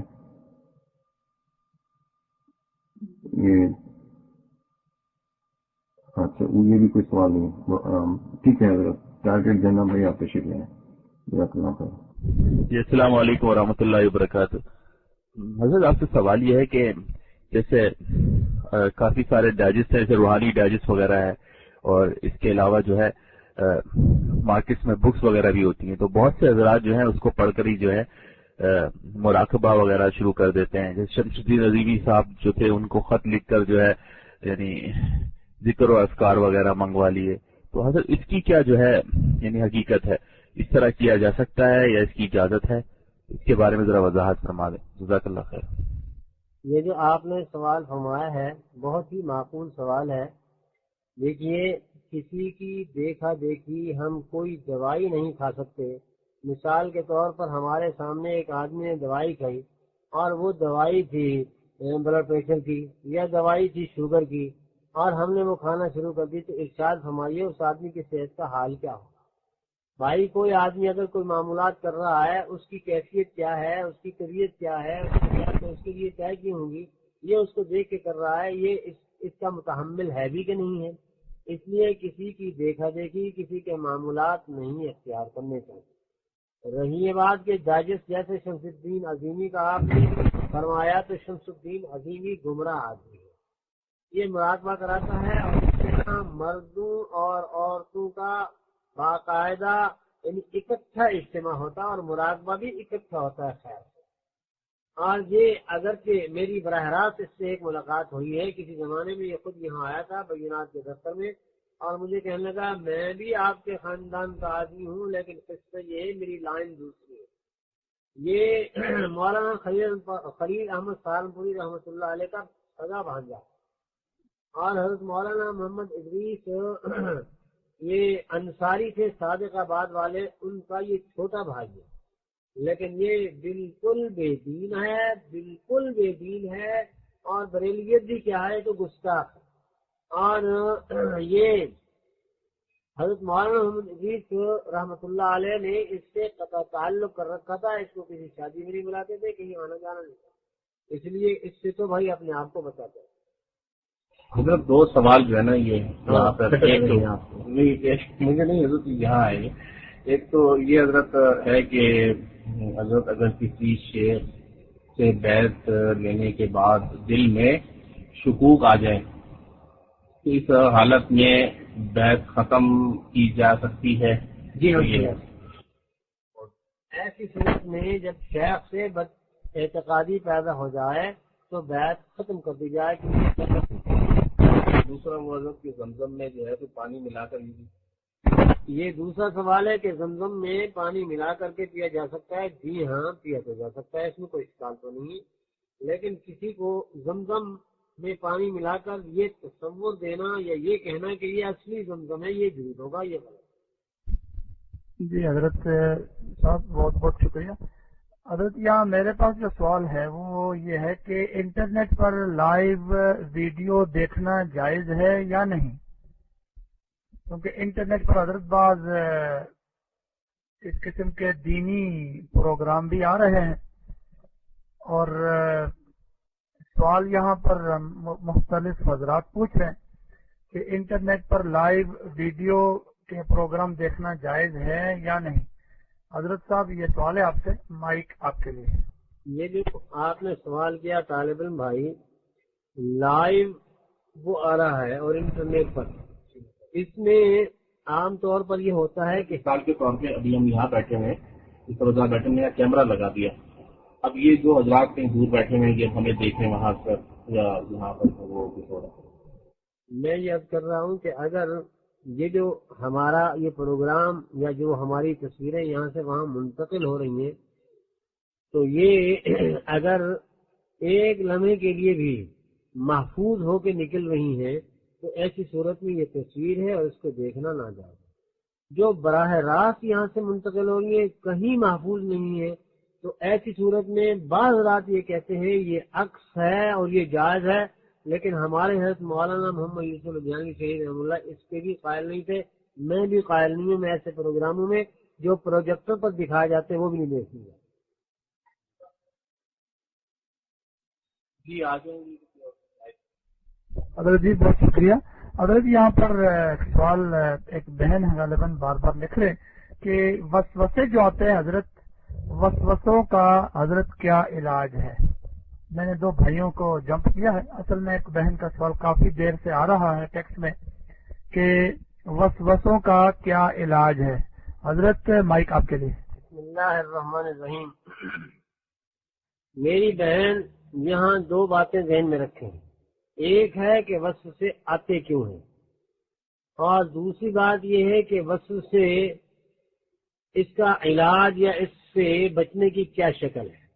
وسوسے تو شیطان لاتا ہے، اور شیطان کا مزاج یہ ہے وہ جس طرح کتا انسان کو برداشت نہیں کرتا، جہاں انسان نظر آئے گا کتا بھونکے گا. تو جہاں شیطان کو انسان نظر آئے گا، کوئی شریف انسان نظر آئے گا جس کے دل میں ایمان ہوگا، اس کے دل میں یہ وسوسے لائے گا. اس لیے اگر کسی کو وسوسے آتے ہیں تو میں اس کو مبارکباد دیتا ہوں، اس کے دل میں ایمان ہے. آپ نے دیکھا ہوگا عیسائیوں کو، یہودیوں کو، ہندوؤں کو وسوسے نہیں آتے، اس لیے کہ شیطان کہتا ہے تو اپنی پارٹی کے ان کو پریشان کرنے کی ضرورت ہے، خود ہمارے نمائندے ہمارا کام کر رہے ہیں، تنگ کرو ان کو جن کے دل میں ایمان ہے. اور بلکہ میں اس کو ایک اور مثال سے سمجھاؤں. دیکھو یاد رکھو، چور اسی گھر کے ارد گرد گھومتا ہے جہاں اس کو اندیشہ ہو، جہاں اس کو احساس ہو کہ یہاں مال ہے. اور فقیر کی جھگی جو خانہ بدوش جس نے باہر جنگل میں لگائی ہو وہاں کبھی چور نہیں جاتا، اس لیے اس کو پتا ہے یہاں تو بھیک سے ملتا ہے سب کچھ، روزانہ بھیک مانگ کے لاتے ہیں، روٹی کھاتے ہیں، ان کے پاس ہوگا کیا. تو اس لیے جس بہن کو یا بھائی کو وسوسے آتے ہیں، شبہات آتے ہیں، ان کو پریشان نہیں ہونا چاہیے. میں اس کو مبارکباد دیتا ہوں، اللہ نے اس کے دل میں ایمان رکھا. اب رہی بات کہ اس کا علاج کس طرح اور اس سے جان چھوٹے کس طرح. اس کی 2 شکلیں ہیں. پہلی شکل تو یہ ہے کہ اس کو مار یہ دو کہ اس کی طرف اس کو اگنور کرو، توجہ ہی نہ دو. جس طرح کتا بھونک رہا ہے آپ کہیں کہ خاموش ہو جاؤ میاں کتے، میں آگے بعد میں جاؤں گا، کبھی بھی وہ خاموش نہیں ہوگا. اس کی شکل یہ ڈنڈا ہلاتے جاؤ، آگے چلتے جاؤ، جیسے آپ اس کی نگاہوں سے دور ہو جائیں گے خود ہی بھونکنا بند کر دے گا. شیطان کے ان وسوسوں کی طرف توجہ نہ دو، اپنا کام کرتے رہو. خیال آ جائے لا حول ولا قوت الا باللہ پڑھ لو، اپنا کام جاری رکھو، انشاءاللہ خود بخود ایک دن ختم ہو جائیں گے. اور حضرات مفسرین نے، علماء امت میں لکھا ہے، محدثین میں لکھا ہے جس آدمی کو وسوسے زیادہ آتے ہوں وہ معوذتین آخری 2 صورتیں پڑھ کر کے اپنے اوپر دم بھی کیا کریں، پانی پر دم کر کے پی لیا کریں، انشاءاللہ وسوسوں کا علاج ہو جائے گا. السلام علیکم ورحمۃ اللہ وبرکاتہ. حضرت آواز آ رہی ہے تو مجھے بتا دیں. بیت کے حوالے سے حضرت ایک سوال مجھے پوچھنا تھا کہ ایک شخص لا علمی میں خواجہ شمس الدین عظیمی صاحب سے بیت ہوا، لیکن تھوڑے عرصے کے بعد اس کو اندازہ ہوا کہ بہرحال یہ صحیح نہیں ہے. اب وہ شخص ان سے لاتعلق اور ان کے آنے جانا اس کا نہیں ہے، اور ماشاءاللہ اب اس کے خیالات کافی حد تک تبدیل ہو گئے. حضرت اس سلسلے میں آپ کیا کہیں گے کہ وہ ان سے بیت ہوا اور اب وہ بیت توڑنا چاہتا تھا، اس سلسلے میں کیا کرا جائے، اس کی ذرا وضاحت کر دیجیے. السلام علیکم ورحمۃ اللہ وبرکاتہ. جس طرح کافر کے ساتھ مسلمان کا نکاح نہیں ہوتا، ایسے ہی کسی بے دین کے ساتھ دیندار کی بیعت نہیں ہوتی. اگر کوئی ہوا تھا تو اس کی بیعت خود بخود ٹوٹ کے پریشان ہونے کی ضرورت نہیں، کسی میں سیاست چلی جائے. جی اقرا بھائی ٹھیک ہے بھائی. جزاک اللہ خیر. حضرت کسی نے سوال کیا ہے یہ کہ اگر کوئی خاتون اپنے شوہر کو خوش کرنے کے لیے کچھ ایسے گانے جو کہ محبت سے تعلق رکھتے ہیں سنیں، اس میں کوئی میوزک یا موسیقی شامل نہ ہو، تو اس کی کیا اجازت ہے؟ یعنی اسی طریقے سے ہو سکتا ہے کوئی مرد بھی ایسا سوچے کہ کچھ ایسے گانے سنیں یا سنائیں، تو اس بارے میں آپ ذرا وضاحت فرما دیں. شکریہ، جزاکم اللہ خیر. بسم اللہ الرحمن الرحیم. دیکھیے، شوہر کے جائز مطالبے ماننا بیوی کے لیے جائز ہے، اور شوہر کے غیر شرعی مطالبے ماننا بیوی کے لیے ناجائز ہے. اس لیے اگر ویسے میاں بیوی بیٹھ کے جس طرح اپنے گھریلو انفرادی نجی محفلیں جس طرح میاں بیوی کی ہوتی ہیں، اس طرح کی اگر کوئی نجی محفل ہو، اس میں کوئی شعر اشعار ایک دوسرے کو کہہ سنا دیں، تو وہ تو ظاہر ہے کہ جائز ہے اپنی جگہ پر. لیکن اس طرح باقاعدہ گا کے پڑھنا یا اس کے لیے محفل منعقد کرنا یا شوہر کو راضی کرنے کے لیے اسٹیج ڈرامہ سجانا شرعاً اس کی اجازت نہیں ہے. ہاں، البتہ اور بھی بہت سارے طریقے ہیں شرعی اعتبار سے. مثال کے طور شرعی لباس میں شرعی گویا بناؤ سگار جو شریعت مطالعہ نے اجازت دی ہے وہ کر کے اپنے شوہر سے معاملہ کر سکتی ہے. لیکن یہ کہ باقاعدہ وہ بازاری انداز اختیار کر لینا شریعت مطالعہ اس کی اجازت نہیں. ایک سوال اور بھی پی ایم میں آیا ہوا ہے کہ کوئی خاتون اگر اپنے شیخ بنانے کے لیے تو شوہر کی اس کے لیے اجازت ضروری ہے کہ خاتون کسی شیخ کو دیکھیے، انسان کی یا فرد کی اصلاح کا معاملہ اس کا انفرادی اور ذاتی ہے، لیکن تاہم کیونکہ شیخ کے ساتھ خط و کتاب یا ٹیلی فون کرے گی یا اس سے بات پوچھے گی، اس سے کہیں شوہر کو بدگمانی نہ ہو، کہیں ایسا نہ ہو کہ اس میں دوسری شکلیں بدگمانی کی پیدا ہو جائیں. تو بہتر یہ ہے کہ جہاں بیعت ہوں میاں بیوی دونوں بیعت ہوں، یا کم از کم بیوی اگر کہیں بیعت ہوتی ہے اور شوہر کا یہ مزاج نہیں میں لے لے تاکہ وہ بزدل نہ ہو، تاکہ وہ اس کے ساتھ جو ہے نا کوئی بعد میں اس طرح کے غلط باتیں نہ کرے، اس کے شیخ کے بارے میں یا اس کی ذات کے بارے میں الزامات و اتہامات نہ بنائے. عمر کی تلوار بھائی آئیے، تشریف لائیے مائک پہ. بسم اللہ الرحمن الرحیم. السلام علیکم ورحمۃ اللہ وبرکاتہ. جزاک اللہ بھائی. جس سے میرا یہ سوال ہے کہ تعویذ کے بارے میں، تعویذ کی شرعی حیثیت کیا ہے؟ کیونکہ آج کل کیا کہ ہر زمانے میں یہ تعویذ کا چکر رہا ہے. لوگ حضرات کے پاس جاتے ہیں، وہ کہتے ہیں کہ آپ لوگوں کا تعویذ کیے ہوئے ہیں جی. یہ تعویذ کے بارے میں پلیز تھوڑا سا بتا دیں کہ اس کی شرعی حیثیت کیا ہے. یہ تعویذ لوگوں پر کیے جاتے ہیں تاکہ اس کو تکلیف دی جائے. السلام علیکم ورحمۃ اللہ وبرکاتہ. ہاں جی، السلام علیکم. کون سا تعویذ ہے؟ اور لوگ بولتے ہیں کہ اس پر تعویذ کیے ہوئے ہیں، اس کو جی یہ بہت تکلیف ہو رہی ہے، یہ کسی تعویذ کرائے ہوئے ہیں جی. جادو، مثلا جادو کی طرح کا کوئی ہوتے ہیں تعویذ. آپ زیادہ بہتر جانتے ہیں مجھ سے طالب علم بھائی. یہ جو کیے وغیرہ یا بزرگ کے پاس جاتے ہیں، کچھ پیسے لیتے ہیں جی، 20 پون کا تعویذ، 50 پون کا تعویذ، اس طرح کے تعویذ. اور کون سے تعویذ آپ کو کوئی چھپے ہوئے ہیں مجھے؟ السلام علیکم ورحمۃ اللہ وبرکاتہ. بسم اللہ الرحمن الرحیم. بھائی، جہاں تک ہے نا جادو ٹونا، اس کے وجود کا انکار نہیں کیا جا سکتا. جادو ٹونے کا وجود ہے اور اس کے اثرات بھی ہوتے ہیں. حضرت صلی اللہ علیہ وسلم پر بھی جادو ہوا تھا. لیکن اب اس جادو ٹونے میں اگر کسی آدمی، میں نے آپ کے مسائل میں بھی یہ لکھا تھا، اگر لوگ پڑھتے ہوتے تو ان کو یہ سوال سب ازبر ہوتے، لیکن لوگ پڑھتے نہیں ہیں. میری مجبوری یہ ہے کہ میں ساری باتیں ایک ہی دن میں پوری کہہ نہیں سکتا. خلاصہ یہ ہے کہ جادو ٹونے کا توڑ کرنا تو جائز ہے، لیکن جادو ٹونا کسی پر کرنا ناجائز حرام ہے. بلکہ اگر جادو ٹونا وغیرہ میں کفریہ یہ شرکیہ الفاظ ہوئے تو یہ کرنے والا کافر اور مشرک ہو جائے گا. ہاں البتہ قرآنی آیات سے اس کا توڑ کیا جا سکتا ہے، جیسے کہ حضرت مولانا محمد زکریا مہاجر مدنی کے صاحبزادے مولانا طلحہ صاحب نے یہ رسالہ منزل مرتب فرمایا، جو آدمی اس کو صبح شام پڑھتا ہے جنات اور جادو سے اس کی حفاظت ہوگی۔ اور اسی طرح حفظ ابی دجانہ ہے جو ترمذی شریف میں ہے، حدیث کی دوسری کتابوں میں حضرت ابو دجانہ پر جن آ گئے تھے، حضور صلی اللہ علیہ وسلم نے ایک خط لکھ کے ان کو دے دیا تھا، جن چھوڑ گئے تھے۔ آج بھی اگر کوئی وہ حضرت ابی دجانہ والی دعا حضور صلی اللہ علیہ وسلم کا جو خط ہے وہ لکھ کے دیکھے جن چھوڑ جائیں گے۔ اسی طرح کا سورہ فاتحہ کسی گھر میں اور سورہ بقرہ کسی گھر میں پڑھی جائے تو جنات وہاں سے چلے جاتے ہیں۔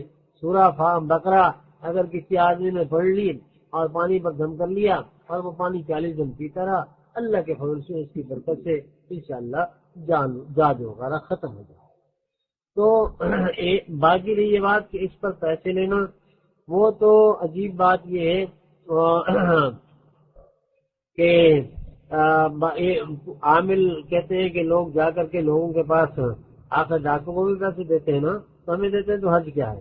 باقی جن لوگوں کا یہ کاروبار ہے وہ اگر لیتے ہیں تو وہ جانے ان کا رب۔ بہرحال ہمارے اکابر نے باقاعدہ اس پر پیسے لینے کا کوئی نظام وضع نہیں فرمایا۔ میرے شیخ حضرت مولانا محمد عبداللہ بہلوی رحمۃ اللہ علیہ اس پر پیسے نہیں لیتے تھے، لیکن اگر کوئی آدمی تعویذ کو ضائع کر دیتا تھا تو دوبارہ لینے آتا اس پر پیسے لیتے تھے، فرماتے تھے نامفت کی چیز کے ان کے پاس کوئی قدر نہیں۔